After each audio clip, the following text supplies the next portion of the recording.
नमस्कार, आप सभी का स्वागत है द हिस्ट्री यूट्यूब चैनल में। आइए देखते हैं एमए प्रथम सेमेस्टर के उन महत्वपूर्ण उद्धरणों को, उन महत्वपूर्ण कथनों को या अंग्रेजी में कहें तो उन इम्पोर्टेंट कोटेशंस को जो आपके लिए लाभदायी सिद्ध होंगी। जब आप ऑब्जेक्टिव प्रश्न हल करेंगे तो ये आपके सामने आएंगे। जब आप बड़े दीर्घोत्तरीय प्रश्न करेंगे तो उनके आंसर को अच्छी तरीके से लिखने में ये आपके सामने आएंगे। दोस्तों, कोटेशंस बहुत ज़्यादा इम्पोर्टेंट रखते हैं, चाहे वह आपका कॉलेज लेवल का एग्ज़ाम हो या फिर कोई कॉम्पिटिटिव एग्ज़ाम्स। तो आइए हम जानने की कोशिश करते हैं उन महत्वपूर्ण कोटेशंस को जिनके ज़रिए आप अच्छे अंक अर्जित कर सकते हैं। दोस्तों, इतिहास के एमए प्रथम सेमेस्टर से हम कुछ चुनिंदा कोटेशंस आपके लिए लेकर आए हैं। आइए देखते हैं विक्टर ह्यूगो क्या कहते हैं। विक्टर ह्यूगो कहते हैं, सामाजिक संपन्नता का अर्थ है मनुष्य सुखी हो, नागरिक स्वतंत्र हो और राष्ट्र महान हो। यह कथन है विक्टर ह्यूगो का। अब यहाँ पर प्रश्न आता है कभी कि सामाजिक संपन्नता से क्या आशय है या फिर एक अच्छे समाज की क्या पहचान होती है।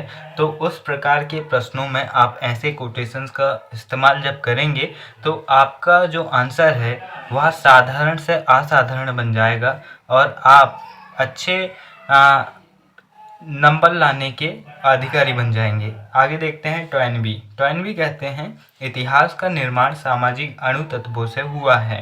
ये ऐसे प्रश्न कई बार नेट में पूछ लिए जाते हैं। नेट में पूछेगा आपको कि इतिहास का निर्माण सामाजिक अणु तत्वों से हुआ है, निम्न में से किसने कहा। तो आपको क्या करना है, टॉयनबी।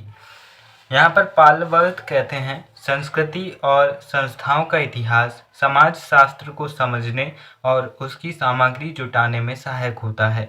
यह कौन कहते हैं, पालवर्थ।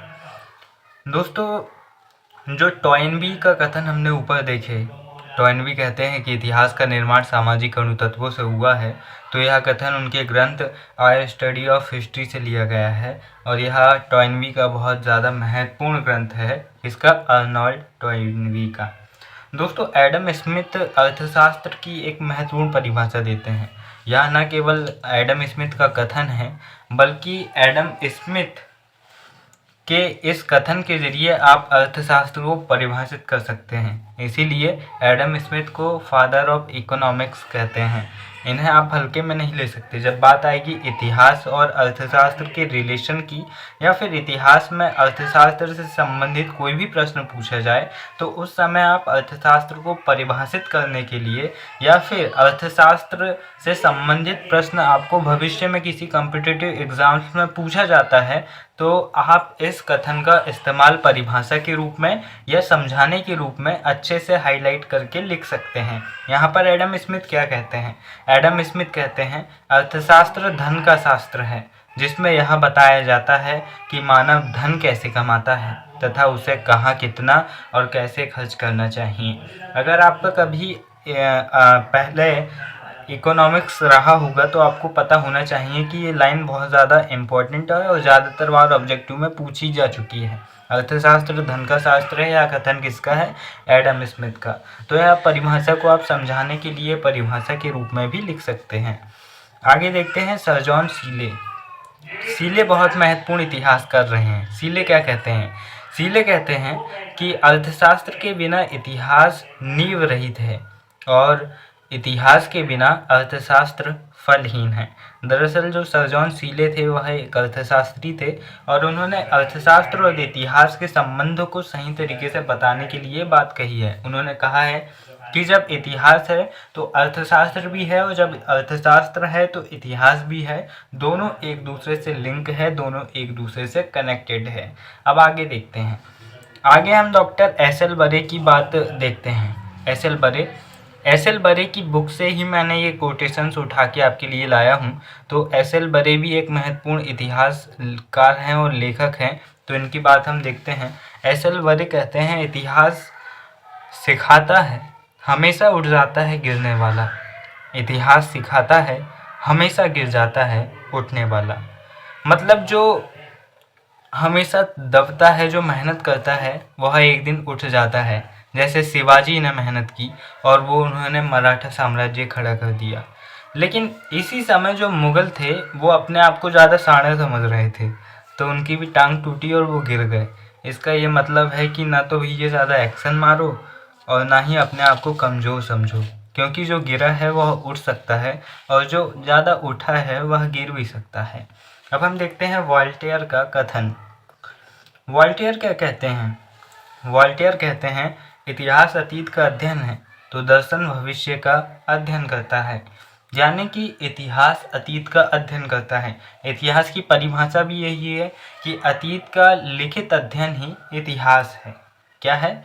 अतीत का लिखित अध्ययन इतिहास है।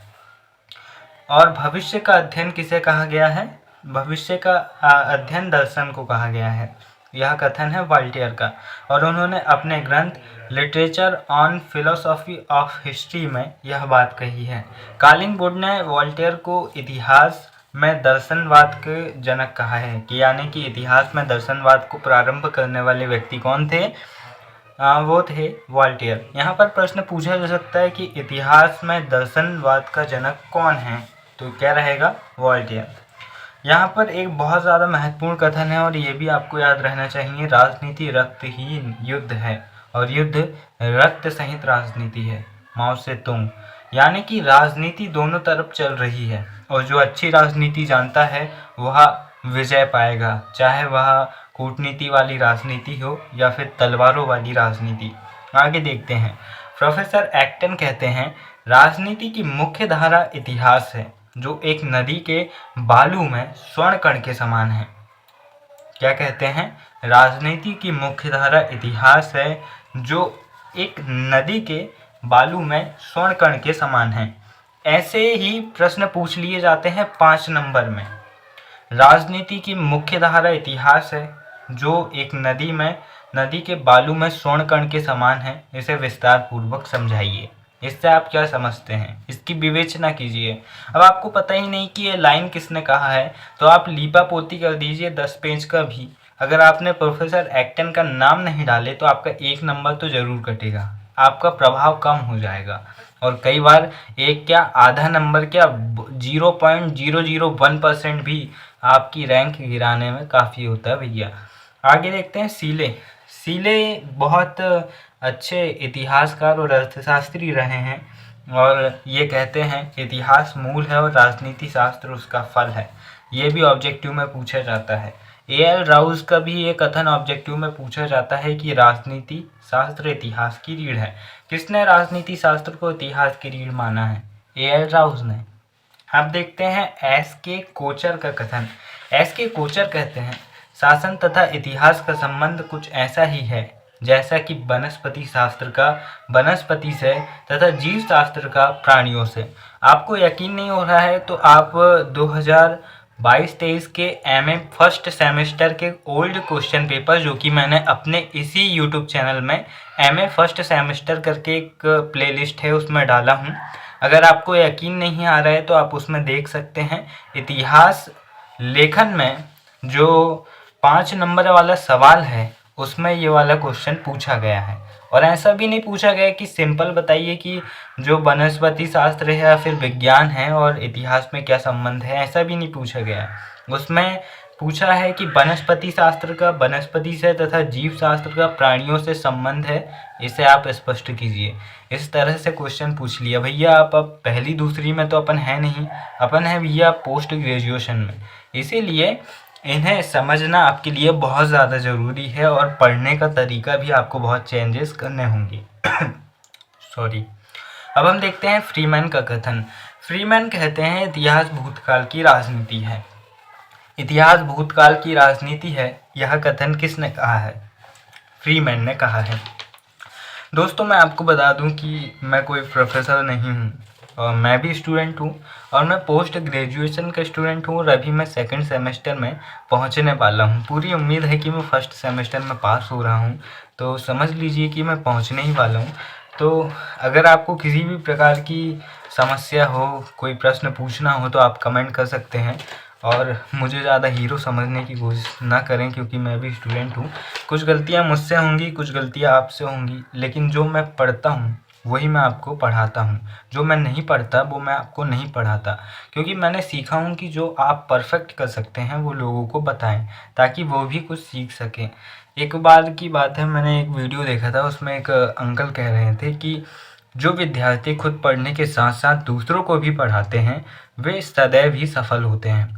इसीलिए आप भी कोशिश कीजिए कि आपको जो परफेक्ट बनता हो, चाहे वो पढ़ाई हो, जो कुछ भी हो, उसे सोशल मीडिया के किसी भी प्लेटफॉर्म में लोगों को सिखाइए।